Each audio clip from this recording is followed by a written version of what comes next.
Bonjour et bienvenue sur la chaîne YouTube de l'Église évangélique italienne de Marcinelle. Notre culte va pas tarder à commencer. En attendant, permettez-moi de vous inviter sur notre page Facebook EEIM juste ici ou à découvrir notre vitrine Instagram EEIM juste là. Nous serons également heureux de vous accueillir lors de nos cultes en présentiel le dimanche à 10h et lors de nos réunions de prière le jeudi à 19h30.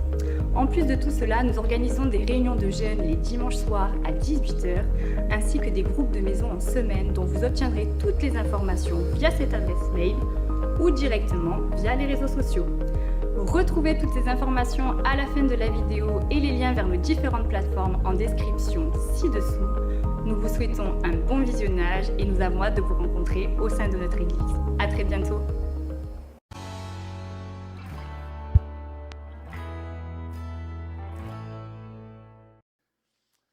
Gloire à Dieu. Les seigneurs soient loués. Vous êtes d'accord qu'ils ont bien joué? Oui, hein? Alléluia.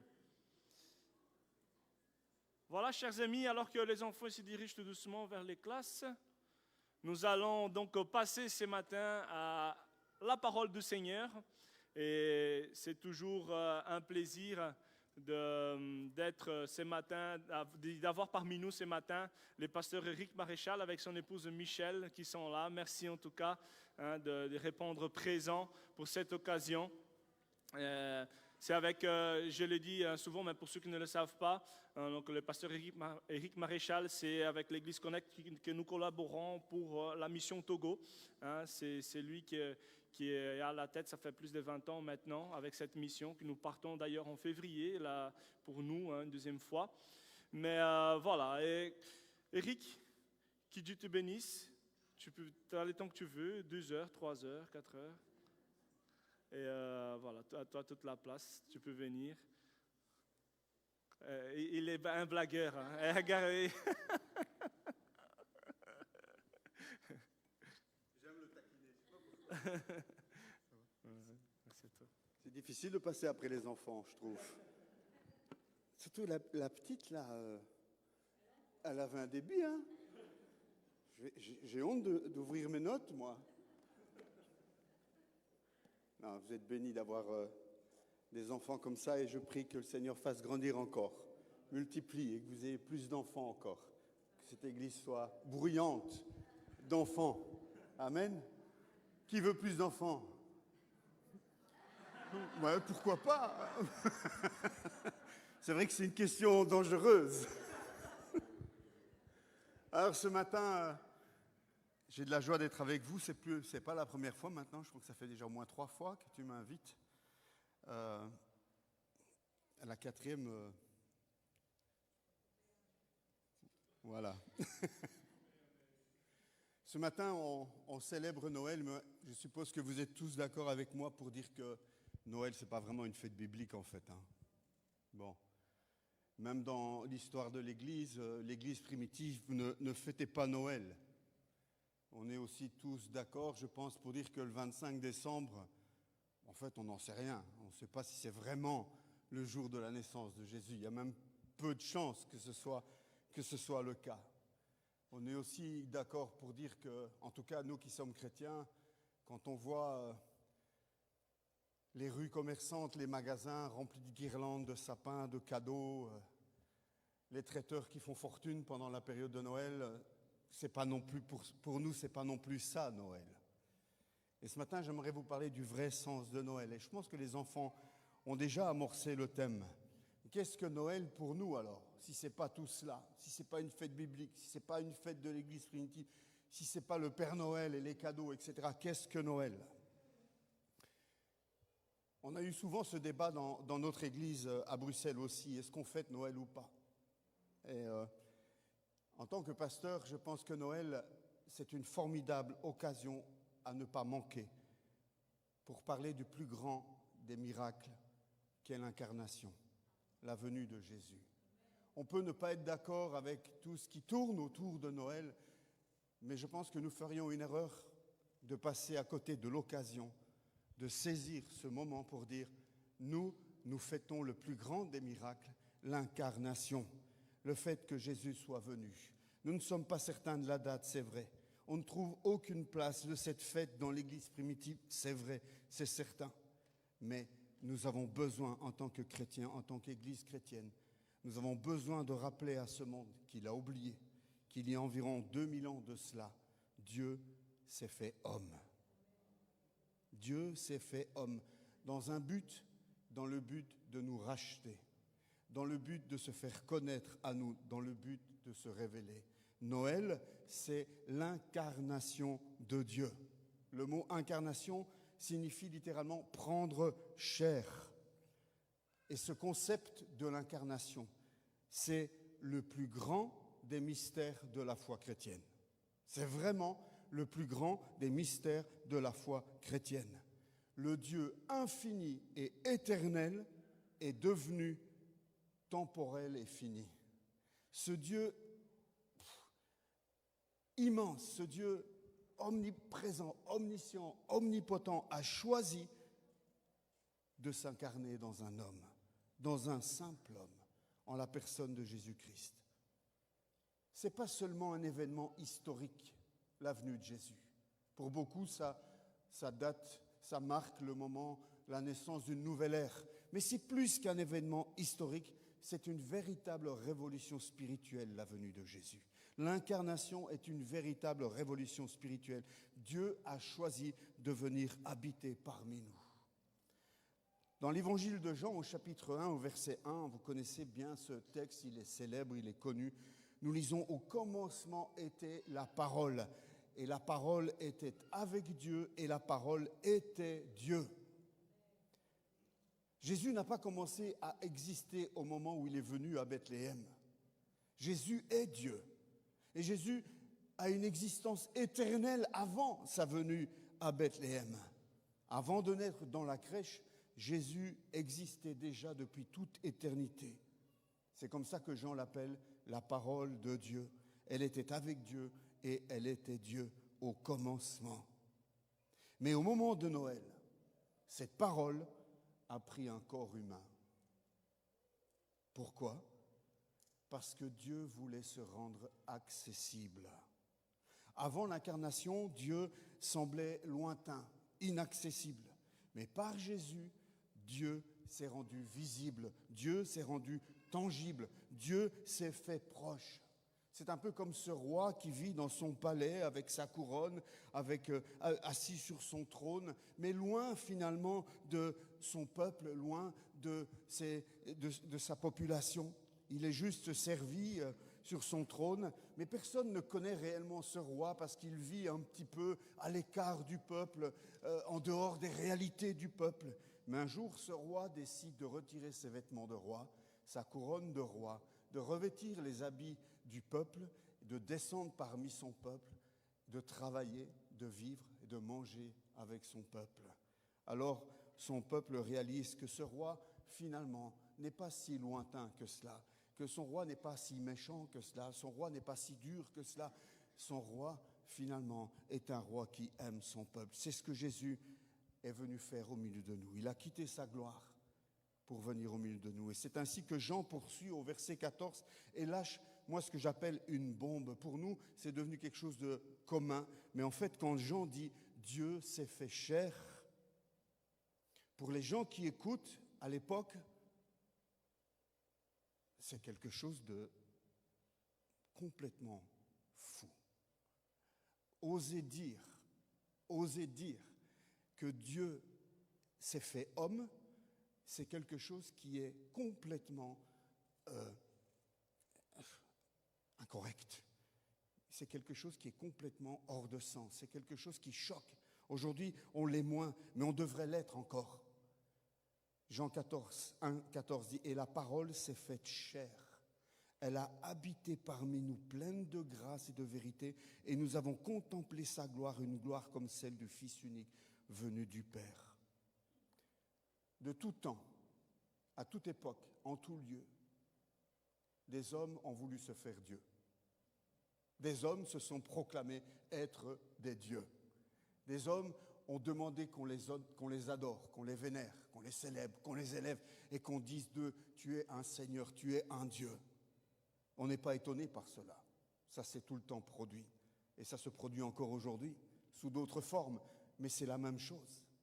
Par contre, ce qui est étonnant, c'est que Dieu, lui, ait voulu se faire homme.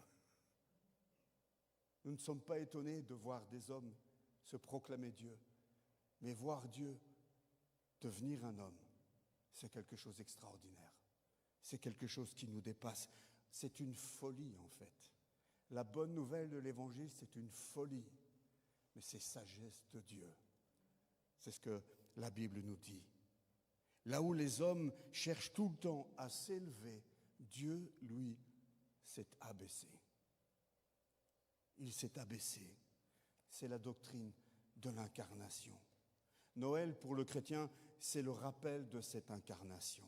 Et je vous invite pendant cette période de Noël à prendre peut-être le temps de méditer là-dessus. Prenez le temps de prier là-dessus. Prenez le temps de réfléchir à tout ce que implique cette incarnation. Jésus n'a pas fait semblant d'être un homme, comme certains ont voulu le dire. Il a été un vrai homme. Il a connu la naissance. Imaginez, ce Dieu infini, éternel, tout-puissant, qui choisit de sortir du sein d'une femme, qui choisit de naître comme nous. Il aurait pu éviter cette étape, non, il est tout-puissant. Non, il choisit de venir au monde comme nous venons au monde, au milieu des cris, des pleurs, dans le sang qui coule. Il a grandi comme nous. Il a eu une mère, un père, des frères, des sœurs, des amis et des ennemis comme nous. Il a eu faim et soif. Il a eu froid, il a été fatigué, il a pleuré. Il a connu nos émotions, il a connu nos limites. Il a grandi en sagesse, dit la Bible. Il a appris l'obéissance par la souffrance. Il a aimé, il s'est réjoui, il a été attristé. Il a souffert physiquement, il a souffert moralement, il a souffert spirituellement. Il a eu un corps, une âme, un esprit comme nous. Il était pareil à nous en toutes choses, à une exception près. Il était sans péché. Mais tout ce que tu traverses, tout ce que tu peux connaître, il a connu.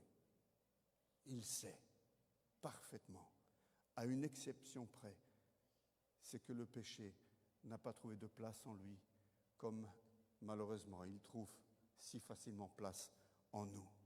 Jésus, la parole éternelle, le Fils de Dieu, la deuxième personne de la Trinité, Dieu lui-même s'est fait homme, tout en restant vrai Dieu. C'est la doctrine de l'incarnation. Dieu s'est fait vrai homme. Jésus s'est fait vrai homme. En fait, Jésus a ajouté notre humanité à sa divinité. La personne de Jésus est exceptionnelle parce qu'il n'y a que lui qui a deux natures, vrai homme et vrai Dieu. Une seule personne avec deux natures. Un vrai homme et un vrai Dieu en la personne de Jésus. Il est pleinement Dieu tout en étant pleinement homme. On verra pourquoi c'est important ensuite. Tout cela pour nous sauver entièrement, pour nous sauver pleinement. Dieu devait devenir un véritable homme. Jésus a pris notre humanité dans sa personne divine. Il est ainsi une seule personne avec deux natures. Pourquoi cela ? Vous connaissez Cyril d'Alexandrie ? Tu connais Cyril d'Alexandrie ? Moi, je ne le connais pas, je ne l'ai jamais rencontré, parce que c'est un monsieur qui a vécu il y a très longtemps, mais il disait ceci. Si Jésus n'avait pas souffert pour nous comme un homme, il n'aurait pas obtenu notre salut comme Dieu. Si Jésus n'avait pas souffert pour nous comme un homme, il n'aurait pas obtenu notre salut comme Dieu. Jésus pouvait souffrir parce qu'il était un homme, mais sa souffrance pouvait apporter le salut parce qu'il était Dieu en même temps. C'est pour ça qu'il était important que Dieu revête notre humanité. En tant que Dieu, Dieu ne peut pas connaître notre souffrance parce que Dieu n'a pas de corps comme nous avons un corps. Dieu est esprit. Dieu est saint, Dieu est parfait. Et donc la souffrance ne peut atteindre Dieu. La souffrance est la conséquence du péché. Alors Jésus a pris un corps comme le nôtre pour pouvoir connaître notre souffrance, ressentir notre souffrance. Paul dit dans 1 Timothée chapitre 2 verset 5, « En effet, il y a un seul Dieu, et il y a aussi un seul médiateur entre Dieu et les hommes. Un seul qui peut se placer entre Dieu et les hommes, Jésus-Christ, qui s'est donné lui-même en rançon pour nous. Ainsi, on peut aujourd'hui nous étonner de voir qu'il y a déjà un homme dans le ciel. Il y a déjà un homme au sein de la Trinité, il y a Jésus, pleinement Dieu et pleinement homme. Jésus, vrai Dieu et vrai homme, est maintenant assis à la droite du Père. Et il intercède pour toi, il intercède pour nous. Tout ce que Jésus est venu faire sur la terre, et en particulier sa vie sans péché, sa mort et sa résurrection, il l'a accompli en même temps, en tant que Dieu, mais en même temps en tant qu'homme. C'est le plus grand des mystères. Et le plus grand des mystères peut résider dans cette phrase. L'immortel meurt à la croix. Comment c'est possible qu'un Dieu immortel puisse mourir sur une croix? C'est parce que Jésus a revêtu notre humanité qu'il a pu connaître la mort à notre place. C'est ça le grand mystère de l'incarnation. L'immortel meurt à la croix. Par sa nature divine, il ne peut mourir. Alors, il prend notre humanité pour souffrir et mourir pour nous. Un membre de la Trinité est mort dans sa chair. Le sang qui a coulé à la croix, c'est le sang de Dieu. Imaginez cela. Le sang qui a coulé à la croix, c'est le sang de Dieu. Ce n'est pas moi qui le dis, c'est Paul qui le dit dans Actes 20, 28. Faites donc bien attention à vous-même et à tout le troupeau dont le Saint-Esprit vous a confié la responsabilité. Écoutez, prenez soin de l'Église de Dieu qu'il s'est acquise par son propre sang. Dieu a pu verser son propre sang parce qu'il y a eu l'incarnation, parce qu'il a ajouté notre humanité à sa divinité, il a pu verser son sang pour nous. Quel miracle! Quel miracle et en même temps, quelle bonne nouvelle! Un sauveur nous est né, Emmanuel, Dieu avec nous. Quand on y réfléchit et qu'on médite longuement sur cette notion d'incarnation, on réalise que ça ne peut pas être une invention humaine. Les hommes ont inventé beaucoup de religions. On en trouve plein. Mais il fallait que ce soit Dieu qui soit l'auteur d'un tel miracle. Il fallait que ce soit Dieu qui soit derrière cette bonne nouvelle du salut. Et moi, ce qui me fait à chaque fois tenir et grandir dans la foi, c'est d'approfondir cette bonne nouvelle du salut et de réaliser à quel point seul Dieu pouvait avoir un plan si parfait. Un plan si parfait que même le diable ne l'a pas vu venir et qu'il a été surpris lorsque Jésus est mort sur la croix et sorti du tombeau vainqueur. Alors, pourquoi cette incarnation? Quelles sont les raisons de l'incarnation? Je voudrais vous en citer 3 ce matin en guise de cadeau de Noël. La première raison pour laquelle Jésus a revêtu notre humanité, c'est parce qu'il voulait nous sauver. C'était l'intention de Dieu. Le but de Dieu, c'est que tu vives. Le but de Dieu, c'est que tu vives pour l'éternité dans sa présence. Souvent, on s'imagine un Dieu qui est là avec comme seule intention de pouvoir en choper l'un ou l'autre. Vous savez, de pouvoir en punir l'un ou l'autre, de pouvoir saisir chez l'un et chez l'autre des occasions de l'envoyer en enfer. Mais c'est un concept qui n'est absolument pas biblique. Ce que Dieu veut, c'est le salut de tous les hommes. C'est ce que Dieu désire. Dieu ne veut pas envoyer sa création en enfer. Ce que Dieu veut, c'est que tous soient sauvés. Et pour cela, il n'y avait qu'un seul moyen, c'est que lui vienne payer le prix. Et c'est ce que Jésus a fait. Seul le Dieu infini pouvait payer notre dette infinie, le salaire de notre péché. Le vrai Dieu éternel n'aurait pas été capable de goûter à la mort, à moins de devenir lui-même d'abord un véritable homme. Et cet homme qui a goûté à la mort n'aurait pas été assez fort pour conquérir la mort, à moins d'être en même temps vrai Dieu aussi. C'est pour ça que seul Jésus, revêtant notre humanité, pouvait nous sauver.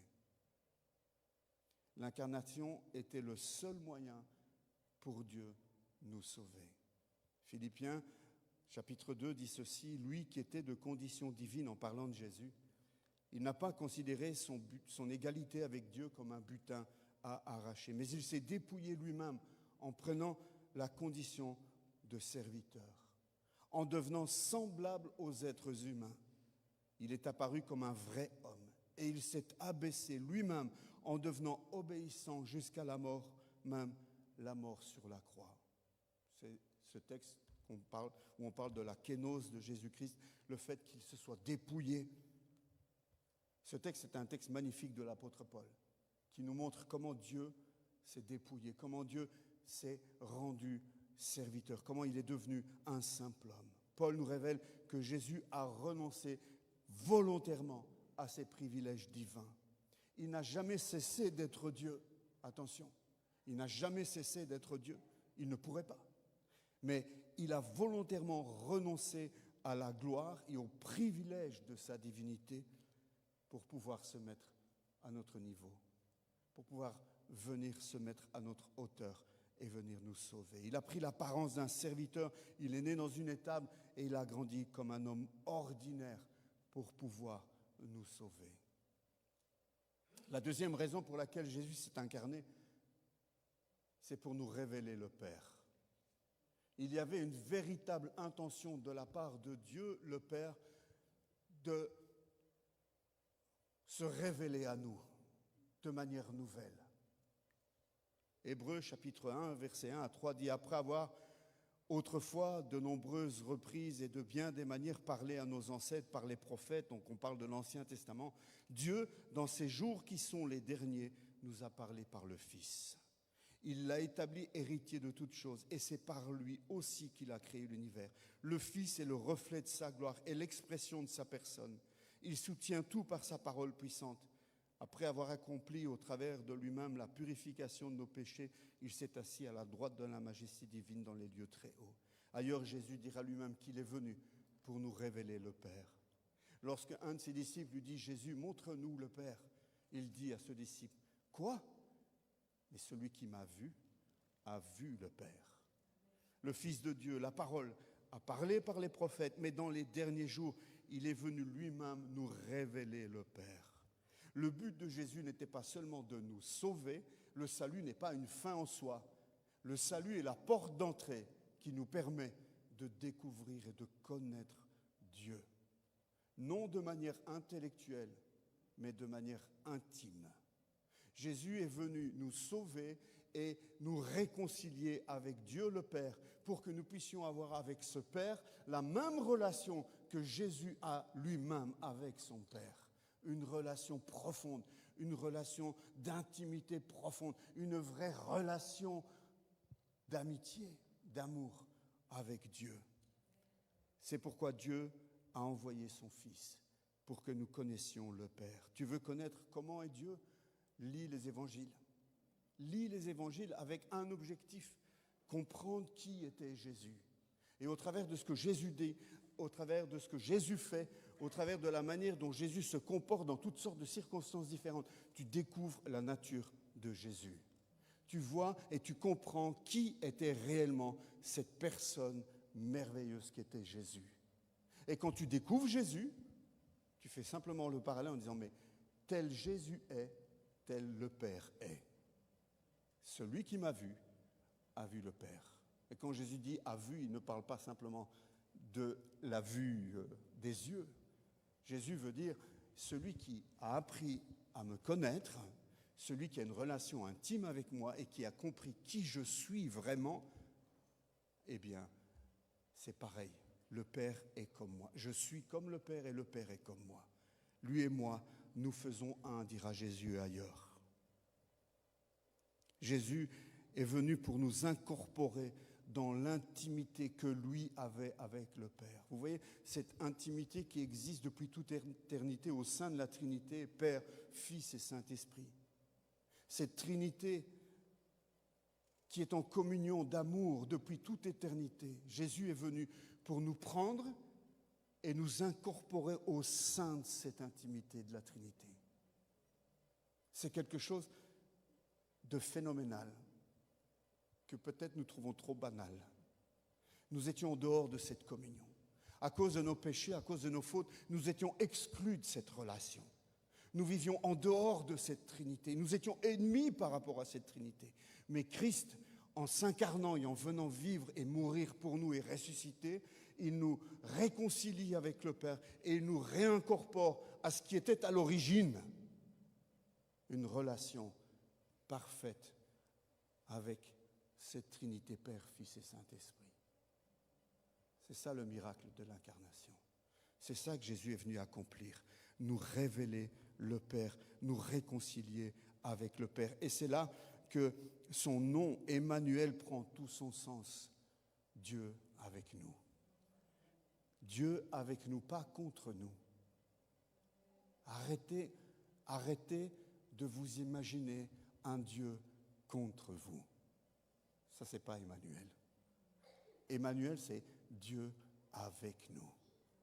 Dieu avec nous. À partir du moment où Christ est venu mourir sur cette croix, prendre la malédiction qui était sur nous à cause de nos péchés, à partir du moment où il est sorti du tombeau, et à partir du moment où nous lui donnons notre vie, où nous sommes repentants et où nous sommes réconciliés avec Dieu, il n'y a plus de Dieu contre nous. C'est fini cela. Maintenant, c'est Dieu avec nous. Dieu pour nous. Un Jésus qui se présente comme notre avocat auprès du Père, un Jésus qui intercède pour nous, un Jésus qui prend notre défense en permanence. Parce que lorsqu'il est mort à la croix, il a pris nos péchés passés, nos péchés présents, mais aussi nos péchés futurs. Ça aussi, c'est quelque chose d'extraordinaire. Est-ce qu'il y a des chefs d'entreprise ici? Est-ce qu'il y a des patrons ici? Il y en a peut-être. Imaginez que je vous présente un ouvrier, vous cherchez quelqu'un à employer, je vous présente un ouvrier et je vous dis, voici, ce gars-là, il est super qualifié, mais il faut quand même que tu saches que d'ici un mois ou deux, il va quand même un peu piquer dans la caisse. Et puis dans 6 mois, entre-temps, il fera du bon travail, mais dans 6 mois, il va aussi voler quelques outils à l'entrepôt. Est-ce que vous allez l'engager ? Vous allez vous dire, ouais, ok, il va faire du bon travail, mais il va quand même aussi faire des choses. Non, je ne vais pas l'engager. Pourtant, lorsque Jésus s'est approché de toi, lorsque Jésus t'a sauvé, il l'a fait tout en sachant que tu allais piquer dans la caisse, entre guillemets, que tu allais voler des outils à l'entrepôt, que tu allais encore pécher, que tu allais encore tomber, que tu allais encore avoir des choses à confesser et pour lesquelles tu allais encore devoir te repentir. Et pourtant, il a quand même choisi de t'aimer, de te sauver. Waouh! Quel sauveur merveilleux nous avons. Un Dieu qui est pour nous et pas contre nous. Emmanuel. Ce nom nous rappelle que Dieu n'est pas un Dieu distant, mais un Dieu qui est avec nous dans les bons comme dans les mauvais jours. Un Dieu qui nous aime lorsque nous sommes très spirituels, mais qui nous aime aussi lorsque nous oublions d'être spirituels. Un Dieu qui nous aime, quelles que soient les circonstances, quelles que soient les conditions. Un Dieu qui ne nous aime pas en fonction de ce que nous faisons ou en fonction de ce que nous pouvons être de bien ou de pas bien, mais un Dieu qui nous aime en fonction de qui lui il est. Et lui, il est amour. Il ne fait pas d'effort pour aimer. Il est amour. Nous apprenons à persévérer dans l'amour. Nous nous forçons à aimer par moments. Nous nous rappelons que nous avons pris un engagement à aimer par moments. Mais lui n'a pas besoin de faire ce genre d'effort. Il est amour. Dieu habite parmi nous. Jean 14, 17 nous rappelle que le Saint-Esprit habite en nous. Il n'y a pas plus proche. Il n'y a pas plus proche depuis la nouvelle alliance. Dieu ne peut pas être plus proche que nous qu'en habitant en nous par son Esprit Saint. Et ça aussi, c'est Emmanuel, Dieu avec nous. Dieu est là avec nous dans les épreuves, que nous traversions des difficultés, des échecs ou des victoires. Souvenons-nous que nous ne sommes jamais seuls, parce que Dieu est avec nous, Dieu est en nous, Dieu est pour nous. Dieu est venu pour nous réconcilier. Ce n'est pas nous qui avons fait le premier pas. Ce n'est pas moi qui ai dit un jour, tiens, je vais faire ce qu'il faut pour que Dieu ne soit plus fâché avec moi. Non, c'est lui qui a fait le premier pas. Alors que moi, je ne voulais même pas de lui. C'est lui qui fait le premier pas. Il veut cette réconciliation. Et la troisième raison pour laquelle Jésus est venu s'incarner, c'est parce qu'il voulait tout partager avec nous. En fait, il voulait faire de grands échanges avec nous. 2 Corinthiens 8, 9 dit « En effet, vous connaissez la grâce de notre Seigneur Jésus-Christ. Pour vous, il s'est fait pauvre alors qu'il était riche, afin que par sa pauvreté, vous soyez enrichis. » Paul ne parle pas de richesse matérielle, mais il parle du grand échange qui a pris place à travers l'incarnation. Jésus est entré dans la pauvreté de notre situation dans ce monde déchu. Il a enduré la misère de cette vie et a pris sur lui la culpabilité, la punition de nos péchés. Et en échange, il nous donne ses glorieuses richesses. Il prend notre injustice et nous donne sa justice. C'est ce qu'on appelle la doctrine de la justification. Il se fait pauvre et fait de nous ses héritiers. Il s'humilie pour qu'un jour nous puissions entrer dans la gloire. C'est la doctrine de la glorification. Il prend la malédiction de la croix pour que nous soyons dans la bénédiction. Il meurt pour que nous ayons la vie. Et on pourrait rallonger la liste comme ça des grands échanges qui se sont produits au travers de cette incarnation.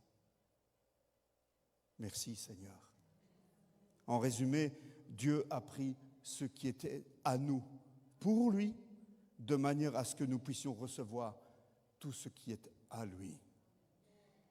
C'est ça Noël. C'est cela le véritable sens de Noël.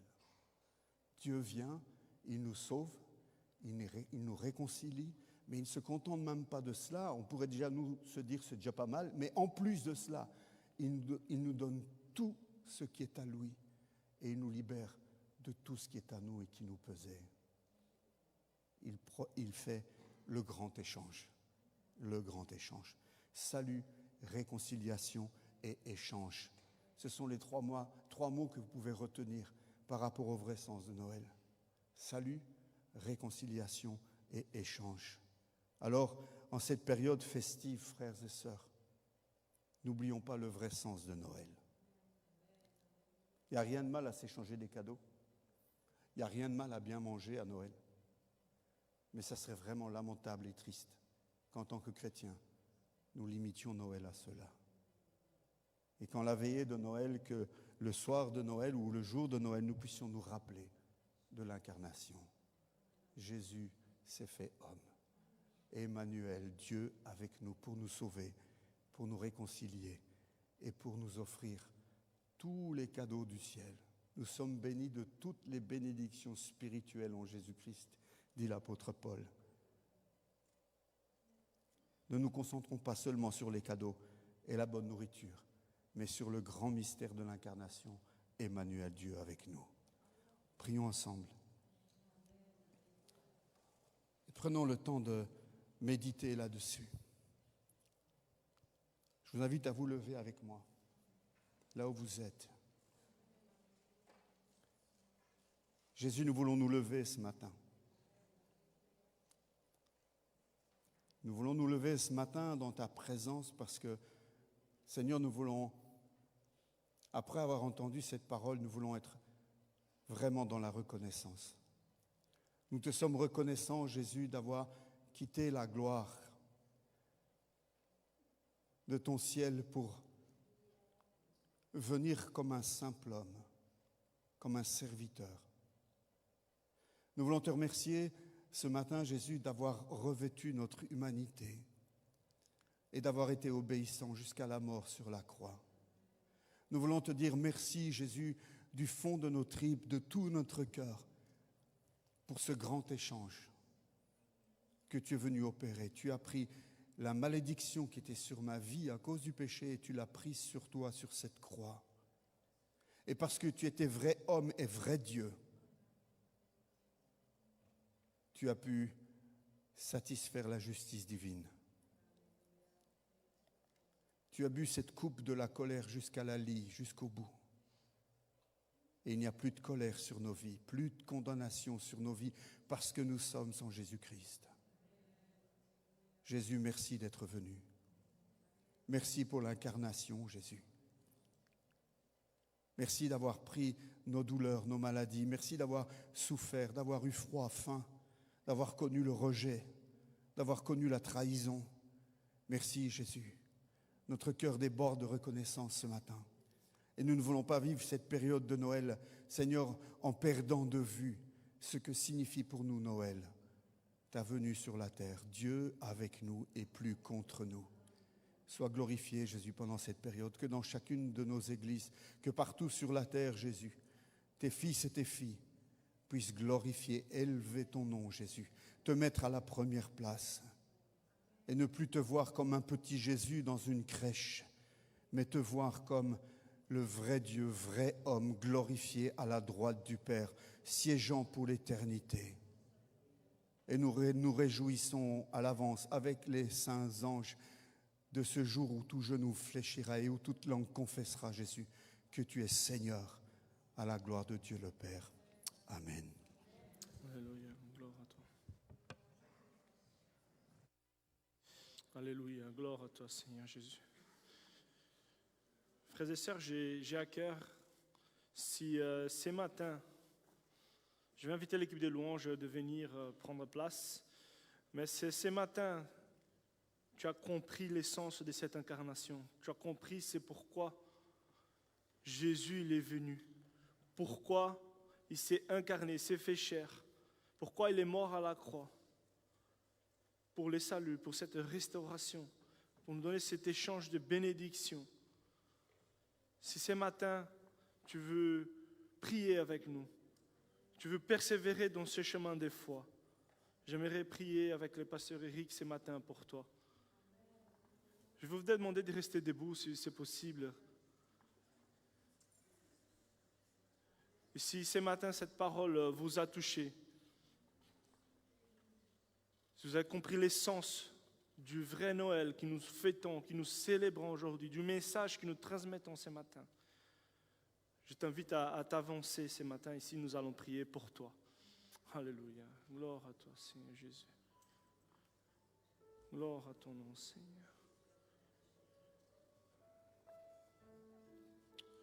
Touche les cœurs.